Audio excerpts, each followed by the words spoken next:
Alrighty, so as promised, we are going to finish out chapter 3.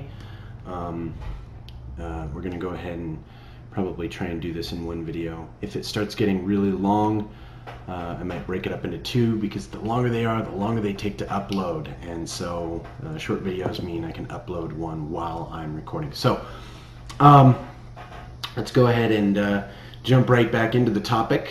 I know it's been a couple of days, and I apologize for the continuity throughout this chapter, but let's go ahead and take a look at Ethernet standards. I sort of mentioned to several of you while we were looking at the labs for chapter 3 that Ethernet is expressed in the form of X base Y. Okay, that's how Ethernet standards are expressed. So the X designates the speed of the transmission. So in the case of 10 megabits per second Ethernet, that would be 10 in the X portion. And then the base always stays the same. Base is for baseband. We talked about broadband versus baseband in a previous video. Baseband is what Ethernet uses. It does not use broadband technology, it uses baseband. So it's a digital signal, if you want to think about it like that. And then the Y portion specifies the type of media being utilized. And I actually said to some of you that that when you see TX, it's full duplex. I actually looked that up because I was like, I think that might be incorrect. And to my understanding, that actually is as a space holder.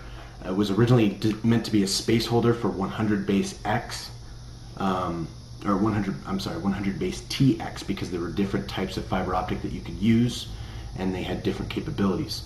But ultimately, it became the one that is used in a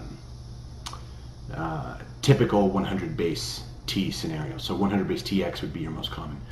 And that's what we use most commonly is Cat5e cabling. And that's what, when you see 100 base TX, that's what it's referring to, is Cat5e cabling. So my mistake, I apologize for anybody that I told that meant full duplex. 100 base TX does utilize full duplex, but I was mistaken about the exact specifics on the X portion of it. So I apologize for that. But let's look at some of the different standards that are common. 100 base T was the first, 10 base T was the first implementation of Ethernet that used twisted pair cabling. This was the first implementation when you talk about in the days of hubs, right? So the 10, it would be the speed, again, base and T. The cabling that this would utilize was Cat3 or higher UTP. So if you change the speed to 10 megabit per second, even if you're using higher speed cabling or the cabling that's capable of higher speeds than Cat3, then you would be running 10 base T as your standard. So when we did our lab where we changed the speed in duplex to half duplex, 10 megabit per second, that would have been changing the Ethernet standard to 10 base T. Okay, 10 base T uses 2 of the 4 wire pairs, so there's 4 wire pairs in twisted pair cabling and unshielded twisted pair cabling, and 10 base T uses 2 of those 4. So that means 4 wires total, because there's 2 in a pair and 2 of them are being used, so 2 times 2 is 4. So that means that 4 wires are unused, or 2 of the pairs are unused by by 10 base T. So 10 base T is highly susceptible to collisions, again, because of the fact that it is not full duplex. Okay. Next slide. Let's see. And then we have 100 base TX. I told a lot of you guys, again, that the X stood for full duplex. I was mistaken about that. I guess it's not exactly full duplex, though kind of. I guess I'm not totally off, but from what I read online, let's see if I can actually, I found a page related to this at one point. Let me see if I can pull it up for you here real quick.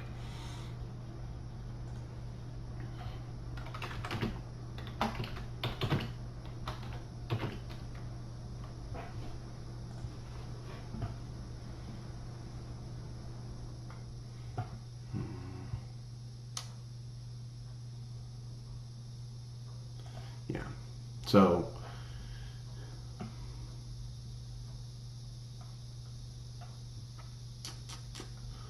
what was the page I read it from? T for twisted pair, F for fiber, we know that. The X stood for extended. Okay, so, okay. I guess that's...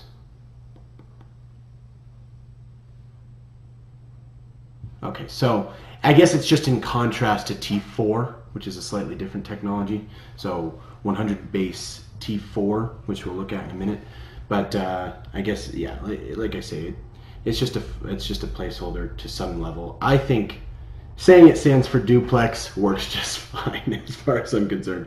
There is some debate as to what that stands for. So from what I read, though, it was kind of put in there as a placeholder, and it signified, some people argue that it stands for extended. So 100 base TX would require Cat 5E, which the E in that particular place is for extended, so, or enhanced.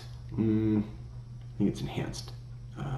Anyways, Cat 5E would be, no, I think it is extended. So Cat 5E extended, I don't know exactly. So the X, I'm not sure exactly where it came from or what exactly it signifies, but don't worry about it too much. Just know that the typical standard when you're talking about 100 base T is 100 base TX. And there's another type, 100 base T4, which we'll look at. But 100 base TX, it's again the most common Ethernet variety, though that's it's being phased out more and more by 1000 base T as being the sort of dominant Ethernet variety or Ethernet standard variety. So, but requires Cat 5 or higher, so it doesn't require Cat 5e. So I guess that X wouldn't stand for extended anyway. So there are 2 of the 4 wire pairs are used. So when you look at the twisted pairs, there's 1, 2, I'm drawing a picture here real quick, 3, 4, right, coming out of the wire, right here. Okay, so 2 of the pairs are actually used, not all 4. In some cases with different technologies like for instance technology known as power over Ethernet, PoE, all 4 wire pairs are used. 2 of them are used for sending data back and forth, and 2 of them are used for powering the device. So that's kind of a handy thing that we'll learn about later on down the road. But so with 100 base TX, that's the only way you can use PoE, although there are newer types of cabling and connectors coming down the lines that are making it possible to do with higher speeds. But typically with PoE, you can only use 100 base TX. There's 2 types of hubs that can be utilized with 100 base TX, Class 1 and Class 2. Class 1 can only have 1 hub between communicating devices, and Class 2 can have a maximum of 2 hubs between devices. So this would just mean that if you have an extended star network with hubs, the maximum distance that the data can travel from one device to another is only between 2 hubs. So it could only go through 2 hubs. So, and then 1 hub for Class 1. Okay. With 10 base T hubs, so the slower speed hubs, you could go through as many as you wanted.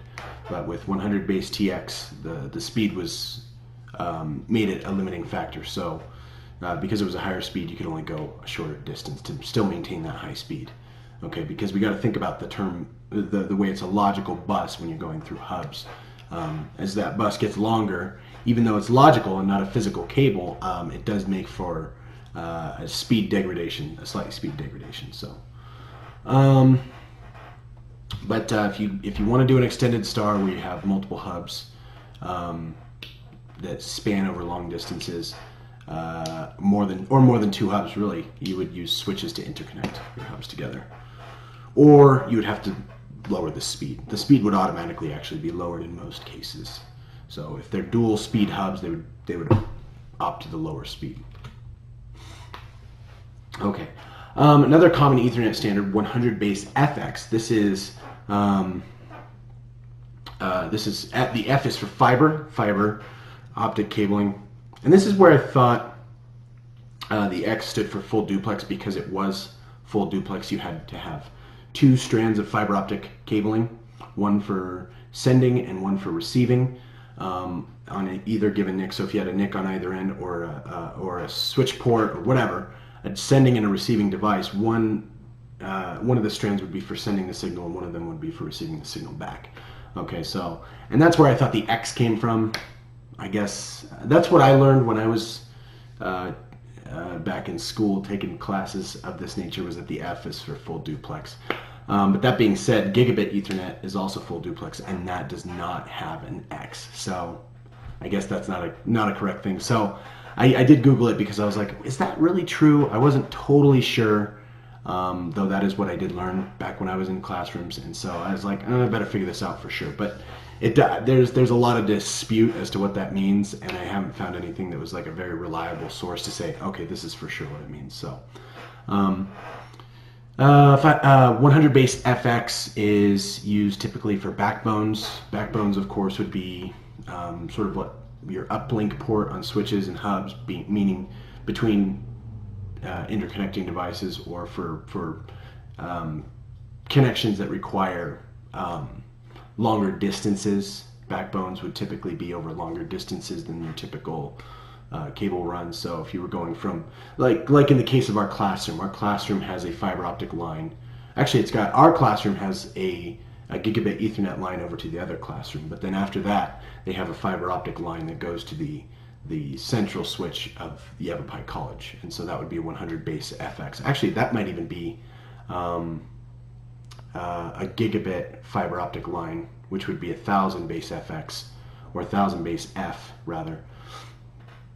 So I'm not sure what exactly they have running out of our classroom as the backbone, but the other type of backbone that you commonly see is known as gigabit Ethernet, or 1,000 base T Ethernet, and that's the other one we're looking at in this slide. This runs over Cat5. I think actually gigabit won't work on Cat5, but it will work on Cat5e and Cat6. Okay, so gigabit Ethernet actually uses all 4 wire pairs. So we talked about how 100 base TX only uses 2 of the pairs in here. Gigabit Ethernet uses all 4. So all 8 wires are being utilized by gigabit Ethernet. 2 for sending, 2 for receiving. And again, I think only Cat5e will send 1,000 base T, a gigabit connection. Okay.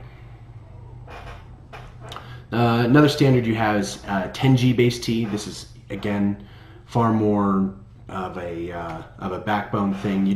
Gigabit's becoming more of a front haul. So front haul compared to backbone, and front hauls are what go to the end users. So you're seeing that more and more where internal networks are going full gigabit so far as they can. Sometimes you have wireless devices that are running 100 megabit per second because of PoE or other different issues like that related to that. So there's some scenarios where gigabit isn't becoming the front haul, but gigabit is more and more becoming the sort of go-to for more up-to-date networks. So the prices are dropping on gigabit Ethernet equipment or 1,000 base T equipment, and so you're seeing that becoming more and more of a go-to.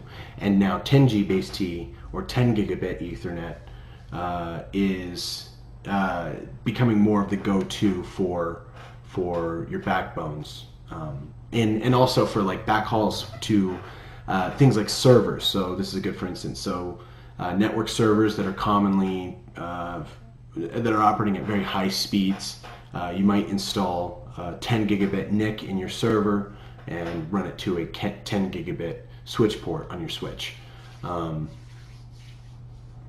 There are no hubs that support 10G base T, only switches, and I would say, to my understanding, there are no hubs that support gigabit Ethernet as well. So 10 gigabit Ethernet is completely out of the question. It's pretty expensive, and again, typically just used for backbones, and not generally for your front haul connections. Okay, so the 100 base T4, this is what I wanted to look at here real quick. 100 base T4 was for sort of retrofitting an older wiring scheme. So a wiring scheme where maybe you cheaped out and you went with the Cat 3 instead of Cat 5, and so you can't run 100 megabit Ethernet unless you use 100 base T4. So T4 does something similar to gigabit Ethernet. It uses all 4 wire pairs in Cat 3 cabling, so that you can send at 100 megabits per second. This is obsolete. It just allows you to use Cat 3 cabling with 100 megabit speeds. So, and typically your NIC is going to automatically select the Ethernet standard that works best. So it's going to pick it based on what type of link it has, what speed it's actually able to connect with. So you remember if when we did the labs, if you can remember back, we actually put our NICs, or our NICs started out in auto negotiate mode, and that was so that they would communicate with whatever they're plugged into to select the link speed to use. Then you have 1000 base LX. This is for, the L is for long wavelength laser. It's a fiber optic medium, a different type of fiber optic than you typically see with most LAN connections, unless you're talking about a backbone connection. So it supports a maximum cable length of 5 kilometers, 5,000 meters. So goes pretty far. By comparison, Cat 5e unshielded twisted pair, and in fact I think all unshielded twisted pair, all unshielded twisted pair has a maximum length of 100 meters. So what is that? 5,000 is 50 times. It can go 50 times further than unshielded twisted pair. So if you have a backbone and you would normally have run gigabit Ethernet, you might consider using 1000 base LX if it's over a very long distance, and that would be something to consider doing. And then you have 1000 base SX. This is for short wavelength labor. Doesn't cover as much distance as long wavelength fiber. I think it's like 1,000 meters or thereabouts. I'm not sure on the exact length there off the top of my head, but I'm pretty sure it's somewhere in the neighborhood of about 1,000 meters or a kilometer. So still 10 times further than unshielded twisted pair, Cat 5 unshielded twisted pair, or even Cat 6 unshielded twisted pair. But not as expensive as 1000 base LX, using LX for your medium, but more expensive than using copper cabling. And then you have 1000 base CX. This is usually for short hauls or twin ax or short hauls. Basically, the CX is for, it's copper cabling, but every wire is shielded.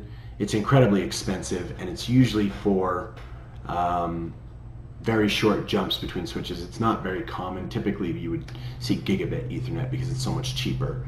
But in very electronically noisy environments where you need to make sure that there's no eavesdropping and be very careful about your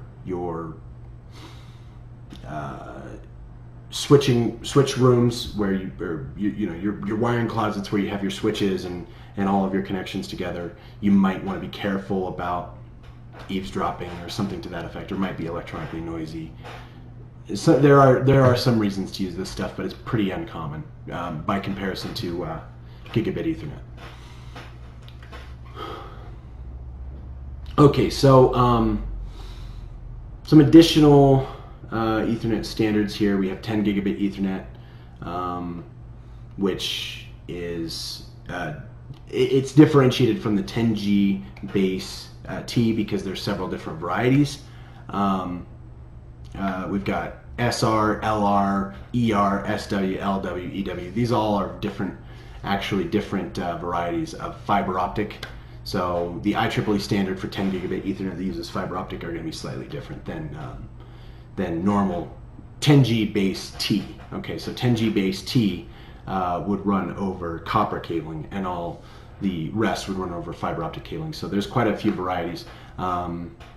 Again, typically only for network backbones, and I would say typically only utilized by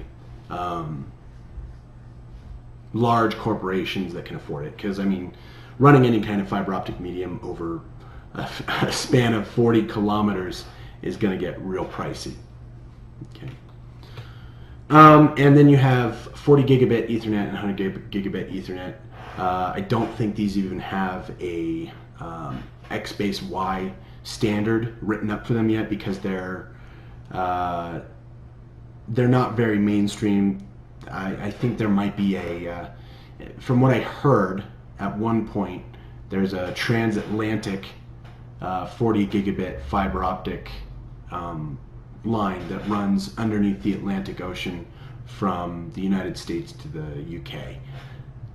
I think. I'm not totally positive on that. That's not confirmed by anything, but adoption for this is very slow. It's very expensive. It's used. Fiber optic cabling is really the only medium that's utilized. But I guess there are some special copper assemblies for short distances, but that would typically be used in like a short haul, similar to what we looked at with 1000 base CX.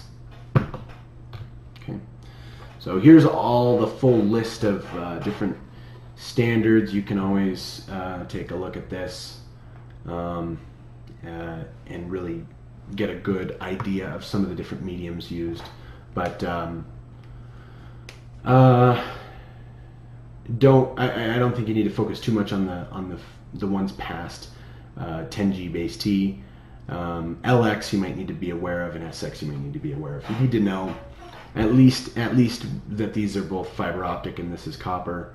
It's really easy to remember. If you're seeing a T, you're talking about twisted pair cabling, and if you see anything else other than a C, you're talking about so T and C is for copper. Think about that, like that, and then everything else is for fiber optic. Okay, and different types of fiber optic. So. Okay, that's the Ethernet standards in a nutshell. Now we're going to move on to 802.11 Wi-Fi and talk about this in a little bit of detail. Yeah, I'm going to go ahead and stop the video and make another one, and I'll get this one uploaded.